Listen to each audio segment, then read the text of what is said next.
हाँ, welcome on my channel. तो अभी हम दूसरी वीडियो बनाएंगे। पहली वीडियो में मैंने स्ट्रेटजी बड़े अच्छी तरह से डिटेल से आपको समझाई है। अब उस स्ट्रेटजी के ऊपर बना हुआ जो ये है एक्सपर्ट एडवाइज़र, उसका मैं आपको डिटेल दूंगा। तो सबसे पहले आते हैं, ये देखें, 2 पेयर कोरिलेशन ये बाय अब्बास। ठीक है, इसके अंदर मैं थोड़ा सा डिस्प्ले को पहले ही बता देता हूँ कि ग्रुप डायरेक्शन है। सबसे पहले कि हमने कब डिसाइड करना है कि अब मार्केट को सेल होना चाहिए या अब इसको बाय होना चाहिए। पेयर 2 हैं इसमें, देखें, USD CHF और यूरो USD। ये कहाँ पे हैं वो मैं सारा डिटेल देता हूँ। उसके बाद ग्रुप 1 का प्रॉफिट, 2 का प्रॉफिट, 3 का प्रॉफिट। मैंने इसको अभी 3 ग्रुप तक बनाया है जो कि इनफ है। हालांकि अक्सर व बेशतर फर्स्ट ग्रुप ही एक्टिव होता है और वो क्लियर होता है। कभी शायद नाज़ कोई ज़रूरत पड़े तो सेकंड ग्रुप की तरफ मार्केट जाती है, अदरवाइज़ थर्ड ग्रुप मैंने खुलते हुए नहीं देखा। स्प्रेड है, उसके बाद मैक्सिमम स्प्रेड है, अभी करंट स्प्रेड है, मैक्सिमम, मतलब ये सब कुछ सपोर्ट हैं आपको देखने के लिए। आज संडे है, मार्केट बंद है, इसलिए मैं इसको अभी लाइव चला के चेक नहीं कर सकता। बाकी इस ये को चलाने के लिए टेस्टर पे भी चेक नहीं किया जा सकता, क्योंकि कोरिलेशन ये के अंदर एक से ज़्यादा पेयर इन्वॉल्व होते हैं। तो जब एक से ज़्यादा पेयर इन्वॉल्व हों तो हम उन ईयर्स को चेक नहीं कर सकते टेस्टर के ऊपर। तो सबसे पहले इसके इनपुट की तरफ आएंगे। इनपुट में मैंने सबसे पहले ऊपर दिया हुआ है इंडिकेटर की सेटिंग। इंडिकेटर की सेटिंग में 2 जो चीज़ें हैं कॉमन हैं, और बाकी चीज़ें जो है पेयर के हिसाब से अलग अलग सेटिंग की जा सकती है। 2 कॉमन जो हैं वो हैं, एक है एक्टिव लेवल और दूसरा है पैसिव लेवल। इन 2 को मैंने एज इट रखा है, और मैंने बेस्ट सेटिंग इसकी जो रखी है वही अभी मैं कंटिन्यू कर रहा हूँ।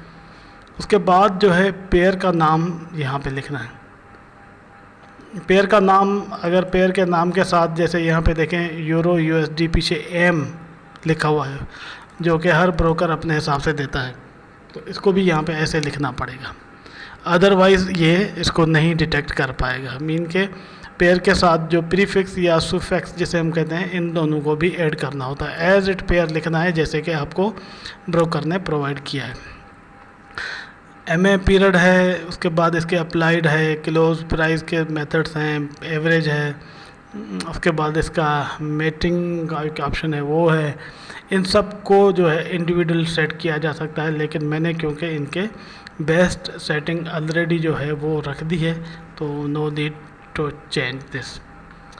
ठीक हो गया। इंडिकेटर, एक्चुअली इंडिकेटर हमें जो है ये डिसाइड करने में हेल्प करता है कि इस वक्त जो है USD CHF की वैल्यू क्या है और यूरो USD की वैल्यू क्या है, और ये वैल्यू क्या है, इन दोनों के कोरिलेशन कोफिशिएंट के वैल्यूज़ हैं। और उसमें थोड़ी सी मैंने कस्टमाइज तब्दीली की है, जिसकी वजह से मुझे रिज़ल्ट में बहुत अच्छा फ़र्क महसूस हुआ। तो अभी क्योंकि मार्केट बंद है तो इस वजह से यहाँ पे 0 शो हो रहे हैं। जब मार्केट चलती है तो ये लाइव यहाँ पे वैल्यूज़ चेंज होती रहती हैं, और इनके अंदर जो सेटिंग है कि एक इस लेवल से मिनिमम लेवल जो रखा हुआ है कि उस लेवल से जब ऊपर निकल जाएं तो फिर हम ट्रेड शुरू कर देते हैं। जैसा कि यहाँ पे है ग्रुप 1 की setting, first pair signal level, पहले पेयर का पहला पेयर, क्योंकि यूरो USD है तो हम यूरो USD का जो सिग्नल है जो कि यहाँ पे हमें मिलेगा, यहाँ पे, ठीक है ना, यहाँ पे जो सिग्नल मिलेगा उसकी वैल्यू मैंने 2 रखी हुई है। और सेकंड पेयर USD CHF है यहाँ पे, तो USD CHF की जो वैल्यू है -2 रखी हुई है। मीन के -2 और +2 से वैल्यू जब बढ़ जाएगी तो हमें पेयर के अंदर ट्रेड करने की परमिशन होगी। और ये वैल्यू कभी अप साइड चली जाती है, कभी मीन के लो साइड चली जाती है, कभी ये माइनस में फर्स्ट पेयर भी चला जाता है, कभी सेकंड पेयर भी चला जाता है। जब ये इनकी वैल्यूज़ चेंज होके अल्टरनेट होंगी तो उस हिसाब से यहाँ पे हमें सिग्नल मिलेगा। जब एक पहला पेयर किसी वजह से मार्केट की मूवमेंट ऐसी होती है कि हमें नहीं प्रॉफिट दे पाता, तो फिर हम क्या करेंगे, दूसरा पेयर खोलेंगे। ठीक है ना। दूसरा पेयर तब खोलेंगे जब पहला पेयर हमें प्रॉफिट न दे रहा हो, और पहले पेयर का टीपी इन डॉलर्स में जो है मैंने 0.5 रखा हुआ है। 0.5 आप कहेंगे कि इतना कम प्रॉफिट क्यों?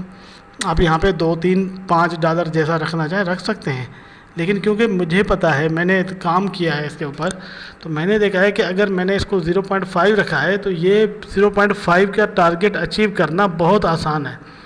थोड़ा सा भी सिस्टम जो है अपने हक में मूव किया तो फेवर में मार्केट मूव करेगी तो क्लोज हो जाएगा और फिर नया खोल देगा।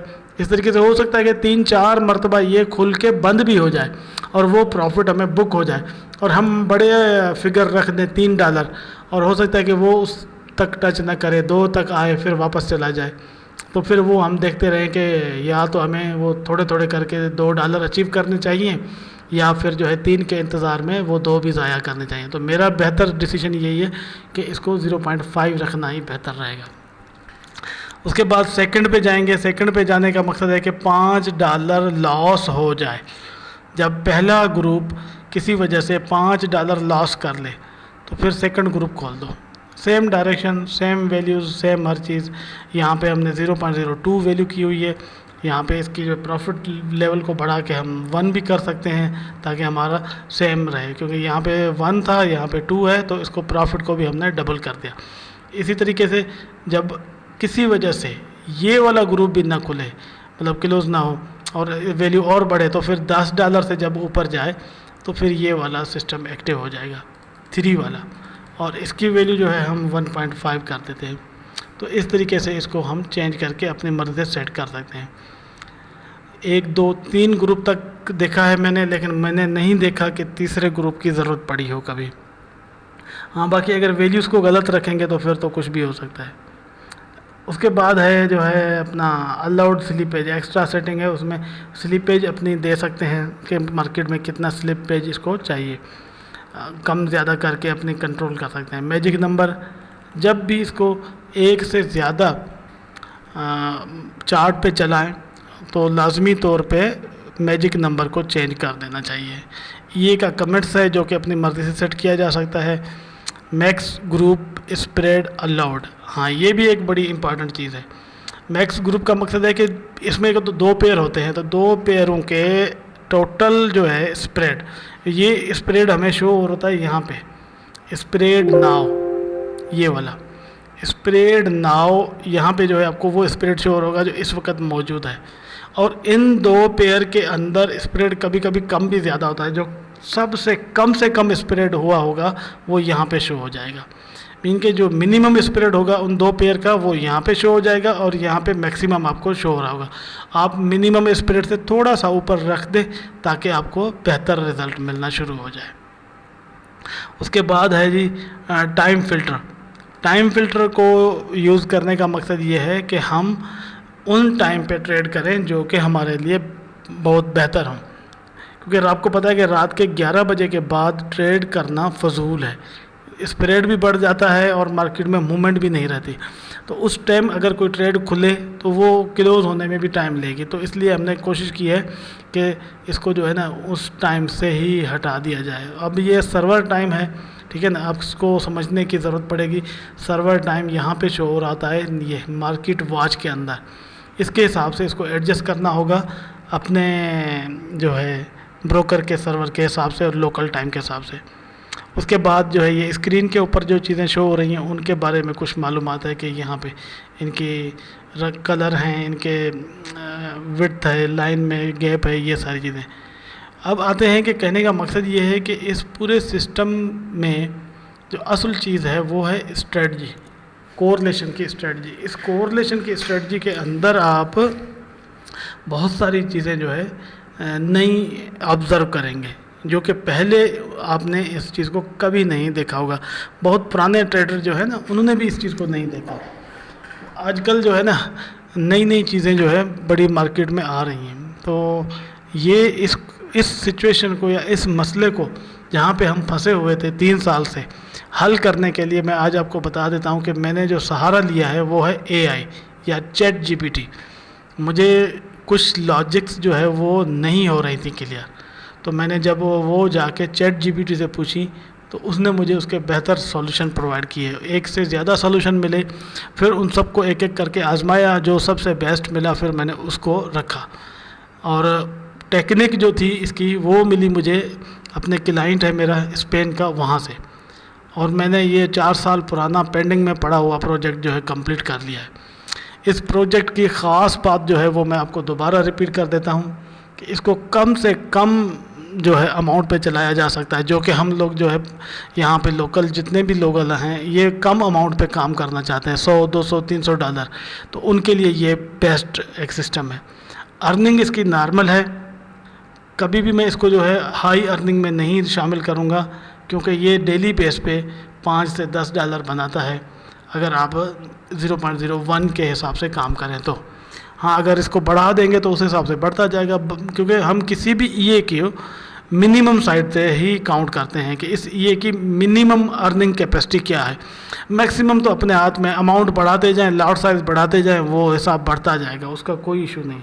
लेकिन असल चीज़ है कि आपका ये रिस्क और रिवार्ड कितना आपको दे रहा है, तो वो मैंने आपको बता दिया है कि डिपेंड करता है कोरिलेशन के पेयर के ऊपर कि उन पेयर के अंदर कितना मौजूद है। तो ये वाला जो पेयर है जो यूरो यूएसडी और यूएसडी सीएचएफ, इसके अंदर मैंने इसको ट्रेड किया है बहुत टाइम से।